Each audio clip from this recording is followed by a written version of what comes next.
Yo, good afternoon. What is going on, everybody? Welcome to another video. Another. We're here to talk about the Lions and the past Sunday loss to the Green Bay Packers, plus some ongoing news that took place after that up until today. So, real quick, I'm gonna make the game part of it real short and sweet. Um, the Lions lost to the Green Bay Packers this past Sunday, and man, they showed a lot of fight. It was to the point where people were saying basically or asking the question, like, will the Green Bay Packers like punt at all in the game? Like, it was getting that ridiculous to the point where, like, people were saying they're probably punting like the fourth quarter for the first time. Like, it was like that. Like, I'm sitting here like, damn, like for real. And yeah, what happened to took place. So Matthew Stafford ended up getting injured late in the game.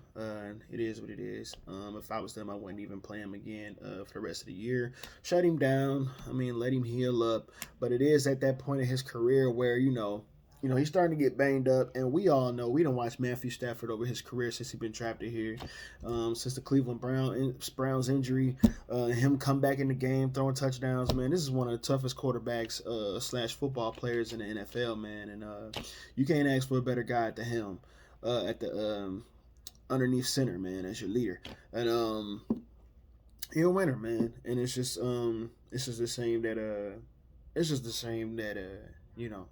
he had to put up with so much BS over the years since he's been here in Detroit, man. Sometimes I just sit back and I see these people talk about Matthew Stafford, man, and it just blows my mind, man. To think that people think the way they think, you know what I mean, when it comes to quarterback play and the quarterback head coach relationship, or it baffles me. Like, imagine if Matthew Stafford had on a consistent basis had a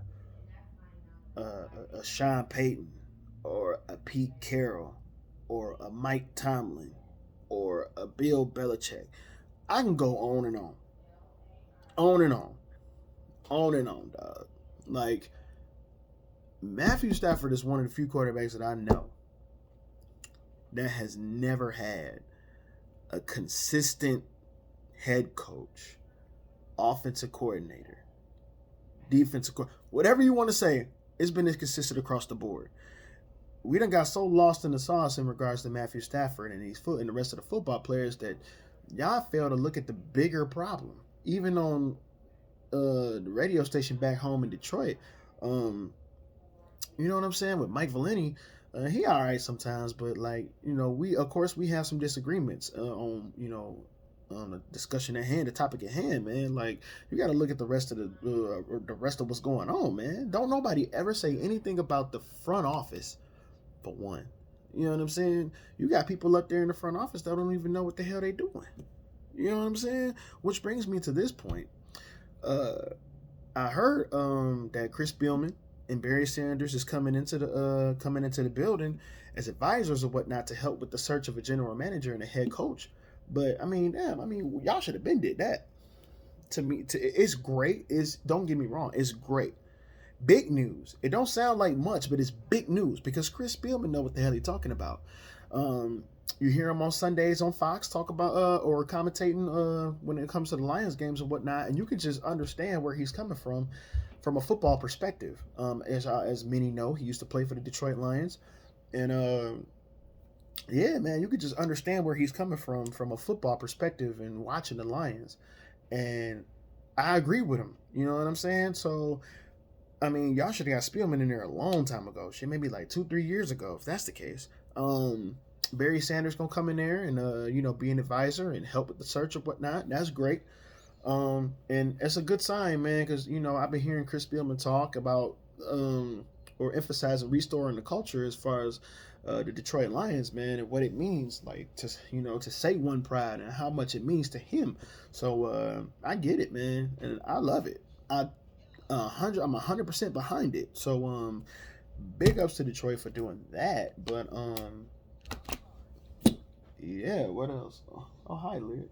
Anyways, yeah, I'm 100% behind it. But I feel like this move should have been done a long time ago, and maybe it can rekindle a relationship between the Detroit Lions organization and Calvin Johnson, because as people know, y'all know how that story went.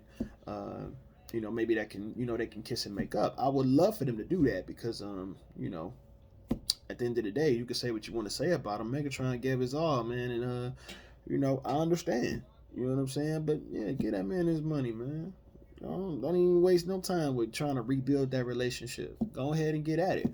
I also heard today that Louis Riddick, and most of you may know, Louis Riddick is an ESPN analyst, and does Monday Night Football commentary.